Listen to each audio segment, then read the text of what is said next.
Sebelum kita lanjut, jangan lupa di like, komen, dan subscribe. Selamat siang Indonesia, Horas Indonesia. Horas Pak. Senang hari ini bisa ketemu dengan senior-senior saya dari jurnalis. Boleh perkenalkan diri dulu, Abang? Oke. Perkenalkan, nama saya Rukmana dari wartawan aktualitas.id. Terima kasih juga sudah diundang ke forum yang sangat bagus ini. Abang? Saya perkenalkan, nama saya Wiratno dari media metroheadline.net. Ya.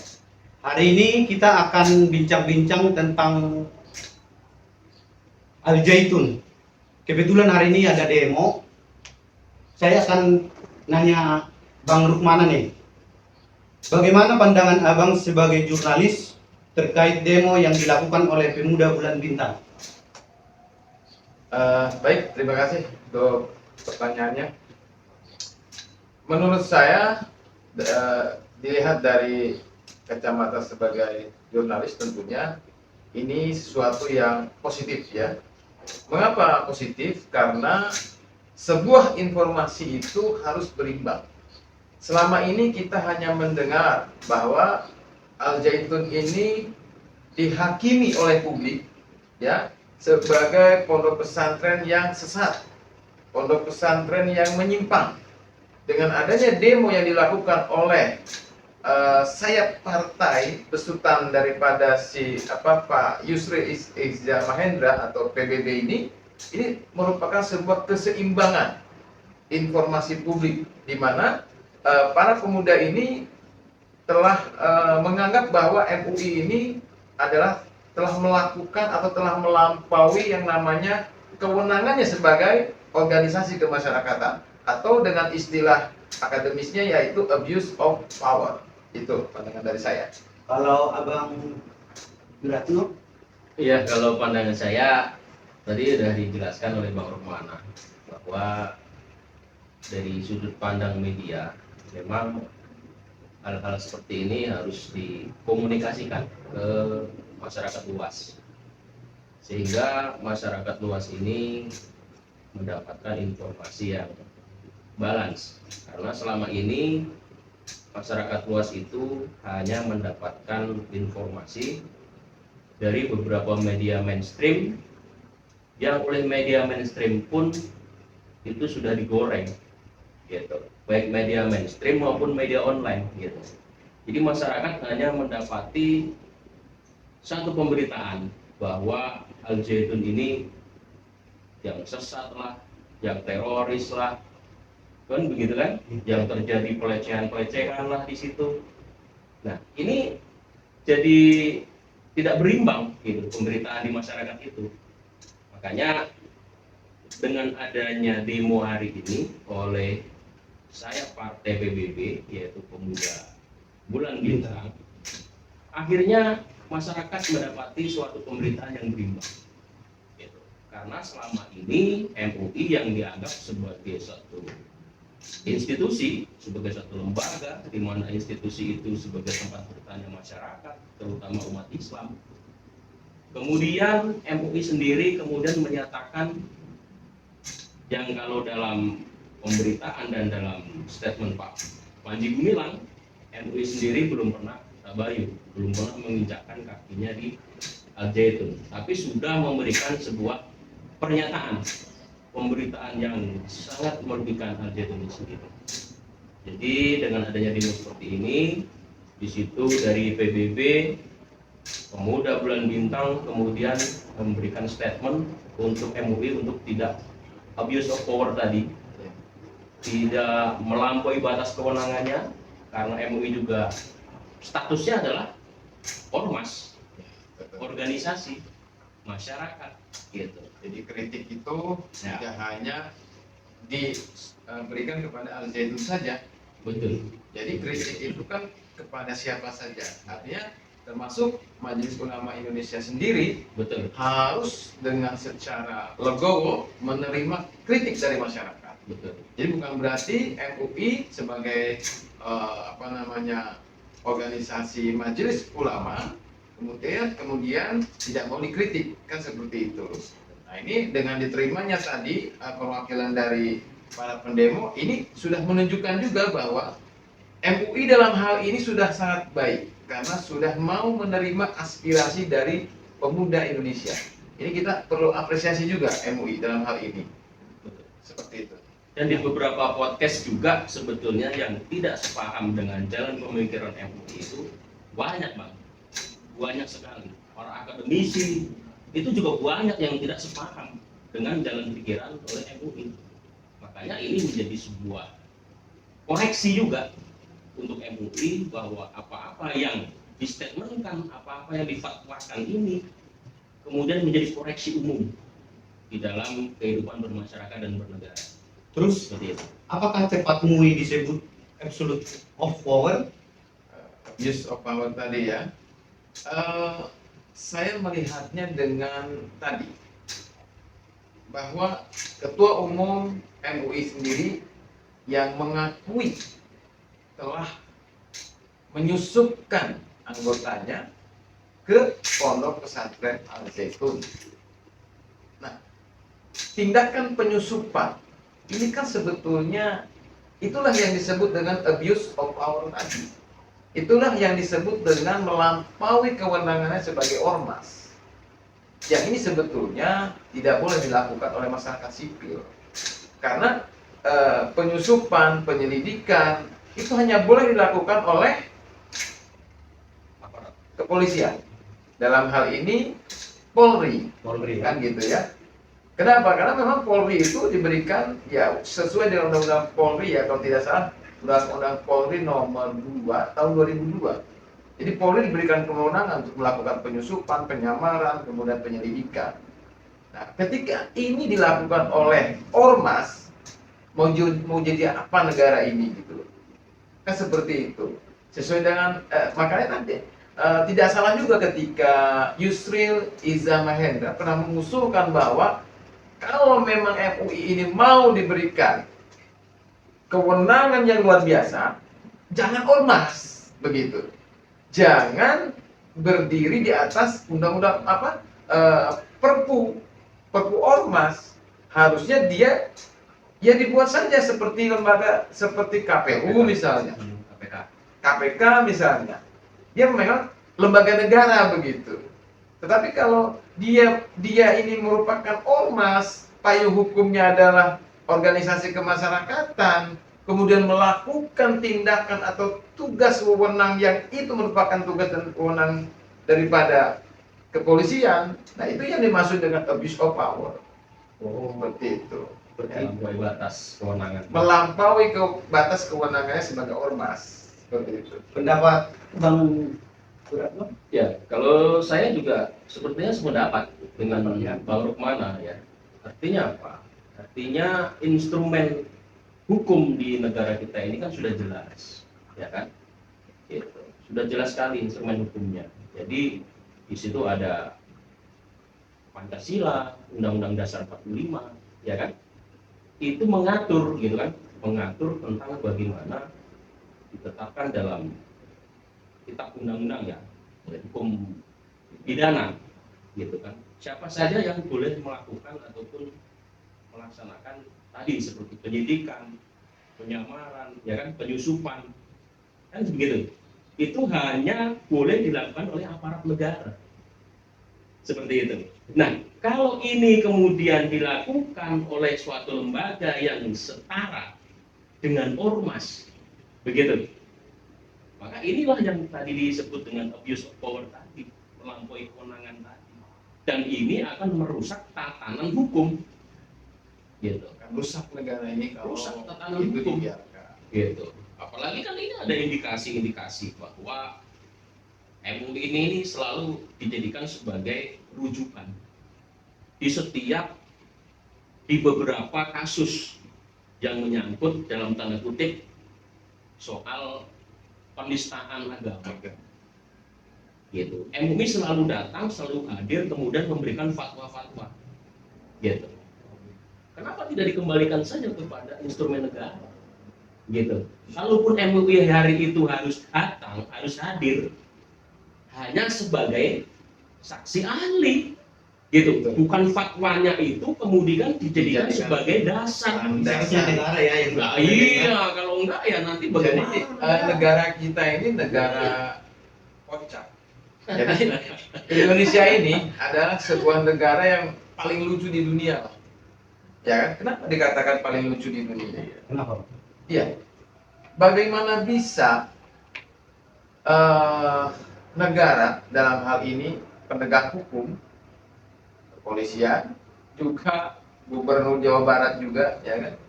Untuk memutus sebuah perkara, katakanlah perkara tentang Al-Zaitun, polemik tentang Al-Zaitun, itu menunggu fatwa daripada Majelis Ulama Indonesia. Yang sekali lagi saya katakan bahwa Majelis Ulama Indonesia itu adalah organisasi kemasyarakatan.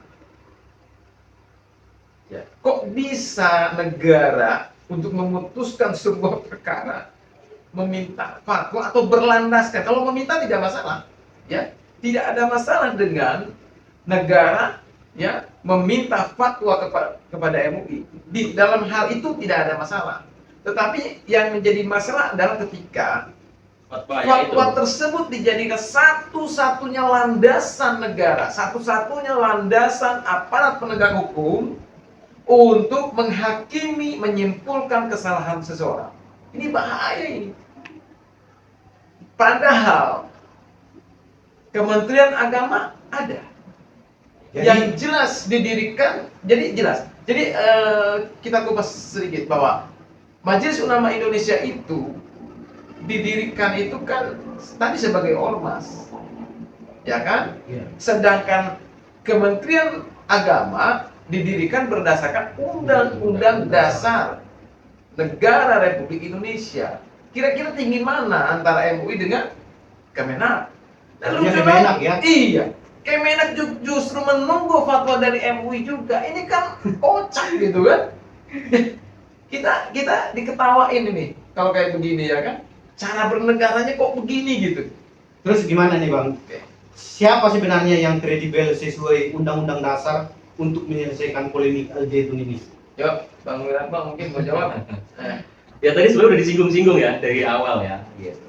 Bahwa yang kemudian pandang kredibel menyelesaikan persoalan di Al-Zaitun ini, kita lihat Al-Zaitun ini adalah sebuah institusi pendidikan, ya kan?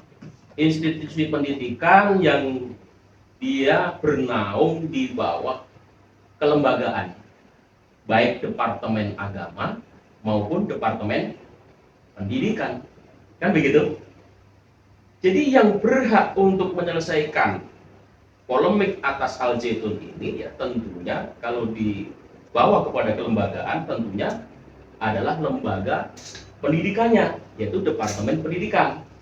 Yaitu Departemen Pendidikan harus memberikan sebuah statement Al-Zaitun ini sesuai dengan kurikulum pendidikan, gitu atau tidak. Kalau memang tidak ya harus diberikan statement. Tapi kalau betul-betul Al-Zaitun ini adalah betul-betul sesuai dengan kurikulum pendidikan, maka Departemen Pendidikan pun juga harus memberikan statement yang jelas.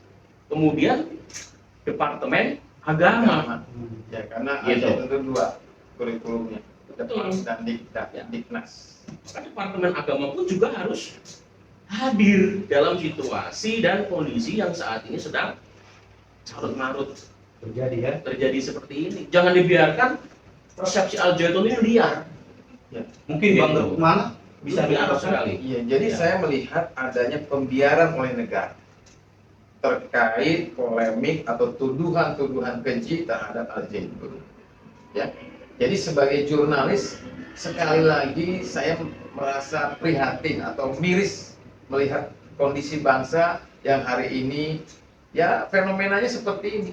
Bagaimana di media sosial itu ya cacian, makian, bahkan meme-meme yang sangat keji ya itu dibuat ya oleh netizen. Ya ada meme-nya Panji Gumilang itu dikenakan lipstick dan sebagainya. Ini kan karena pembiaran oleh negara. Sekali lagi tadi saya tegaskan, saya setuju dengan Pak Bang Wiratno bahwa Al-Zaitun itu adalah lembaga pendidikan di bawah naungan Kementerian Agama. Betul. Karena di dalamnya ada madrasah ibtidaiyah, ada madrasah sanawiyah, ada madrasah aliyah, dan ada institut agama Islam. Berarti kan naungannya jelas di bawah kewenangan daripada Kementerian Agama. Loh kenapa kalau Kemenak malah justru meminta fatwa kepada MUI untuk mengambil keputusan administrasi terhadap Al-Zaitun? Sekali lagi kocak negara ini. Kocak. Ya kan? Ya. Jadi memang Artinya kita ya. sebagai warga negara, kita bayar pajak, kita bayar itu pejabat, kita bayar itu para penyelenggara negara. Untuk apa mereka dibayar? Rugi dong kita masyarakat. Karena mereka secara kinerja ternyata tidak profesional. Kemenak itu tidak profesional.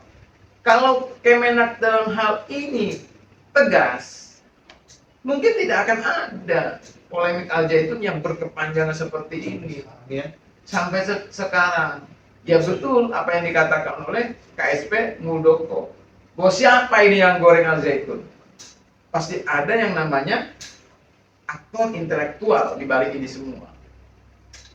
Nah, yang terakhir Bang, pertanyaannya apakah fair ketika penyidik minta fatwa MUI ini?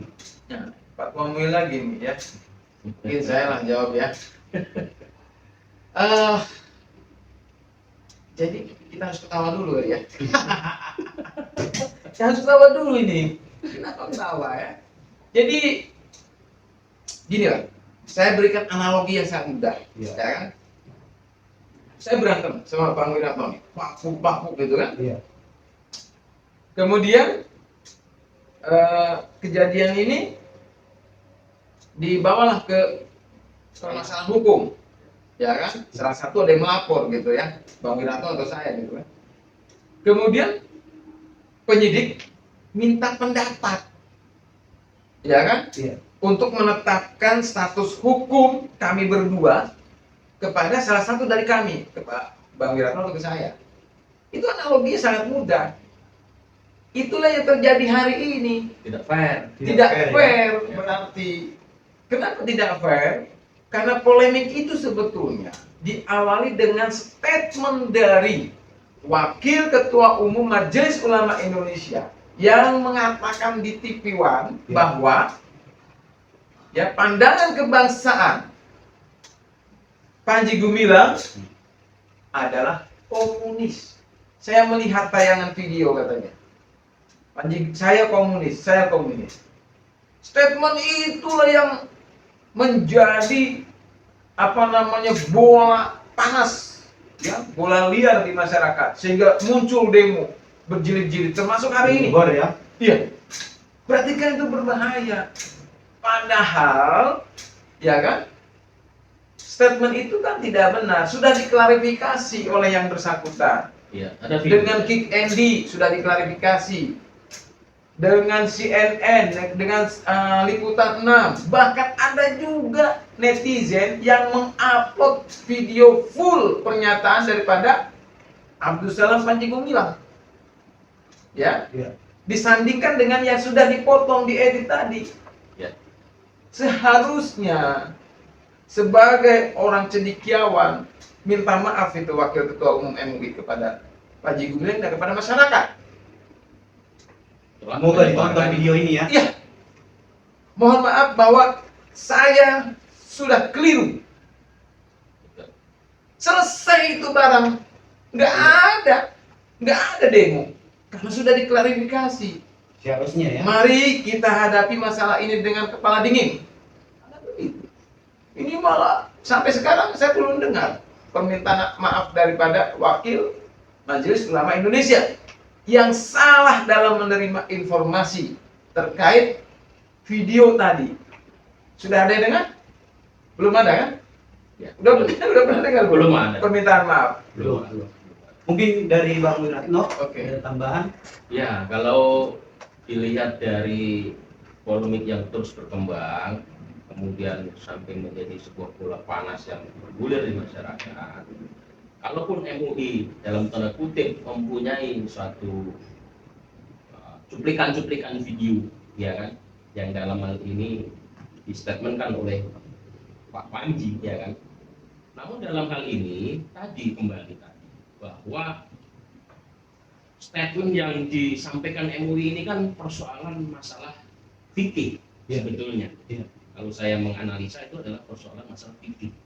Adanya shock yang di situ ada perempuan, di situ ada umat Kristiani, kemudian juga ada satu yang sangat populer hari ini, di situ disebutkan pola Rasulullah fil Qur'anil Karim.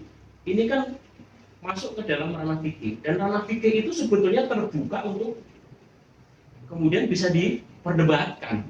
Tapi kalau kemudian MUI sudah memberikan sebuah justifikasi bahwa ini adalah paham sesat, wah ini sangat berbahaya. Bahaya ya. Bahaya.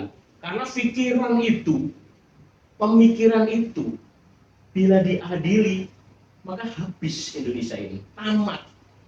Jadi seseorang apabila seseorang Habis dipidana, dipenjara hanya karena pikirannya, gagasannya ya. Nah, itu sebetulnya penistaan yang sebenarnya terhadap Malah sang sebaliknya ya. pencipta. iya betul. Berarti penistaan terhadap sang pencipta. Betul. Kita punya pikir, punya akal yang diberikan oleh sang pencipta. Tidak boleh dipakai di pikiran kita. Lucu lagi kan? Ya kembali tadi Bang, ya, Ya. bahwa ini adalah pikiran, ini adalah gagasan, ya kan? Iya. Sementara MUI sudah memberikan justifikasi, gitu kan? Iya. Sudah mengindikasikan Gitu, bahwa ini adalah sesat, menyimpang, begitu. Terus bagaimana nanti kehidupan berbangsa dan bernegara? Sementara bangsa kita ini kan sudah jelas sangat pluralisme, gitu kan? Maka sebetulnya kita harus betul-betul bisa memahami pokok-pokok pikiran apa yang disampaikan oleh Syekh Panji ini, gitu. Dalam kacamata saya sebagai jurnalis, bahwa pokok-pokok pikiran yang disampaikan oleh Syekh Panji ini adalah sebetulnya adalah untuk bagaimana kemajuan Indonesia, gitu. Maka Syekh Panji dalam beberapa kali statement, baik di dalam pidatonya, baik di dalam ceramahnya, selalu menekankan, yaitu tentang pentingnya kembali kepada landasan konstitusi kita, konstitusi negara kita, Pancasila dan Undang-Undang Dasar 45. Jadi di sana jelas, gitu, Pancasila dan Undang-Undang Dasar 45 itu betul diaktualisasikan di Al-Zaitun. Tapi ini lucu, Gitu ya. lucu. Yang memberikan pengaduan ke polisi justru adalah advokat yang mengatasnamakan advokat Ya, Pancasila, pembela Pancasila, Ya. gitu.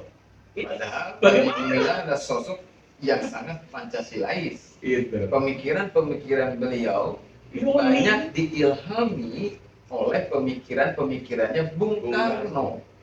Makanya sampai dia mengatakan macam Bung Karno, yang artinya ada mengikuti jalan pikirannya Bung Karno. Kan seperti itu. Seperti itu ya. Lucu kan? Iya, jadi kan Di satu sisi institusi Iya. pendidikan di sana diaktualisasikan bagaimana berbangsa dan bernegara yang sesuai Iya. dengan landasan bangsa Indonesia, Pancasila dan Undang-Undang Dasar 45. Tapi di satu sisi ada forum advokasi yang menamakan advokat pembela Pancasila yang melaporkan Syekh Panji. di mana pembelaannya terhadap Pancasila? Logika sehat kita, logika sehat dan akal sehat kita sangat tidak masuk di akal. Gitu ya. Iya. Nah, jadi ini kan yang berpolemik sekali lagi adalah MUI dengan Al-Zaitun. Al-Zaitun. Dengan Jadi Syekh Panji. kalau kita mengerucutkan masalah, sebenarnya yang berpolemik itu adalah MUI dengan Al-Zaitun. Al-Zaitun tidak menerima dikatakan pimpinannya sebagai komunis. Kan begitu kan? Betul. Sehingga menolak kedatangan MUI. ya itu manusiawi menurut saya. Sudah dijudge sebagai komunis, ya kan? Walaupun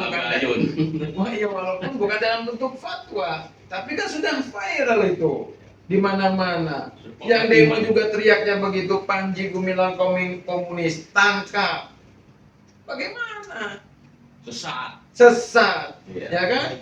Kok dimintai fatwanya dan akan dijadikan landasan hukum untuk menetapkan status hukum Panji Gumilang? Aduh, tolonglah ini. Negara ini mau dibawa kemana ini? Ya kan? Bahaya ini, bahaya ini. Aduh, masya Allah. Oke, baik Bang. Ya. Jadi ada pesan nggak nih, pesan terakhir nih buat pemirsa nih dari Bang siapa dulu? Bang Rukmana. Beratna dulu. Baik. Apa? Dari saya dulu lah, Bang ya. Rukmana ya. Ada Jadi, pesan terakhirnya nih kepada pemirsa nih. Pesan terakhir saya kepada seluruh masyarakat Indonesia yang menonton tayangan video ini, ya, mari kita senantiasa berprasangka baik kepada siapapun, ya, sesama kita manusia. Tidak mudah percaya, ya, terhadap informasi yang Beredar. belum terverifikasi kebenarannya atau validitasnya, ya, karena masyarakat ini banyak sekali terpengaruh dengan dunia medsos. Saya menjadi saksi di mana para pendemo dari ormas-ormas itu hanya berlandaskan katanya. Dibilang 3. Ada seorang itu yang namanya Carkaya itu, ya, tokoh Indramayu, Iya. katanya Panji Gumilang komunis. Katanya Panji Gumilang itu adalah pelaku pelecehan seksual. Katanya Al Zaitun membolehkan santrinya berzina asal bayar 2 juta. Kok katanya? Itu kan bahaya sekali gitu. Dan itu digoreng oleh media mainstream. Ini kepada Komisi Penyiaran Indonesia juga tindak itu, media-media yang senantiasa membuat framing, ya, berita-berita yang tidak benar, termasuk memframing bahwa Panji Gumilang mengatakan Al-Quran bukan kalam Allah.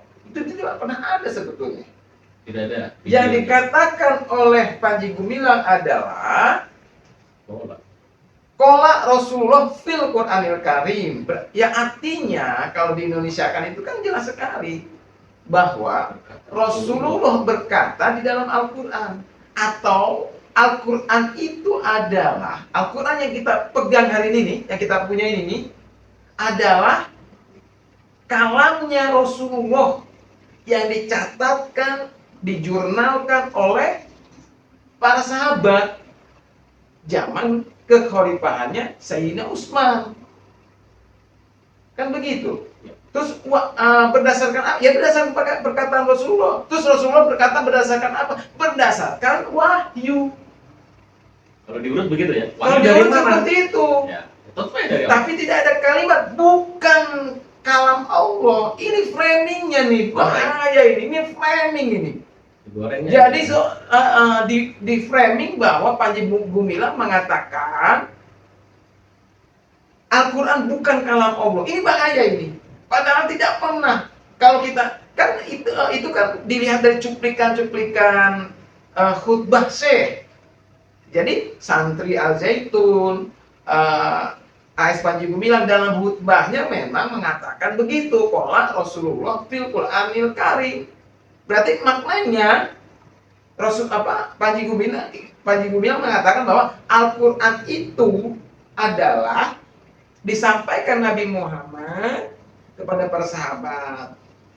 Dengan apanya? Menyampaikan, ya dengan kalamnya, dengan ucapannya. Tapi tidak ada kalimat bukan kalam Allah. Jadi tetap tidak menafikan Allah di situ.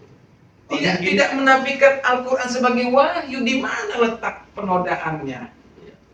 Kan begitu. Ya. Kalau kita berpikir dengan sehat dan dengan jernih begitu. Tapi ini kan digoreng, bukan kalam Allah. Panji Gumilang mengatakan Al-Quran adalah kalam Nabi Muhammad dan bukan kalam ini, dan bukannya ini yang bahaya. Ini tidak jeli ini masyarakat. Sama sekali tidak memiliki kejelian gitu dalam melihat sebuah konteks bahasa. Oke. Itu, jadi saya inginkan masyarakat Indonesia jadilah bangsa yang damai, kemudian mencintai persatuan. Toleransi. Dan tentunya persatuan itu dilandasi atau buah daripada sebuah toleransi. Toleransi terhadap perbedaan yang ada. Oke, lanjut. Mungkin dari Bang Wiratno ada pesan sama pemirsa nih? Iya, kalau mensikapi situasi yang seperti ini jangan latah, ya. Ya. Jadi masyarakat umum, masyarakat luas jangan latah. Sesuatu yang belum terbukti, kemudian kita latah ikut-ikutan, kemudian memposting, membuat podcast, membuat konten yang ujung-ujungnya justru memperkeruh situasi. Seperti itu. Jadilah masyarakat Indonesia yang santun, gitu kan? Oke. Masyarakat Indonesia yang santun, karena dengan kesantunan itulah nanti dunia internasional akan melihat bahwa Indonesia betul-betul aman, toleran, dan damai. Dan tidak ada lagi masyarakat Indonesia itu terpecah belah hanya karena persoalan agama. Oke, baik. Seperti itu. Begitu Oke, ya. Pak. Oke, Seperti ya. terima kasih Bang Wiratno, terima kasih Bang Rukmana. Sama-sama. Demikianlah bincang-bincang kami sebagai jurnalis tentang polemik yang ada di Al Zaitun. Horas. Horas. Horas, Pak.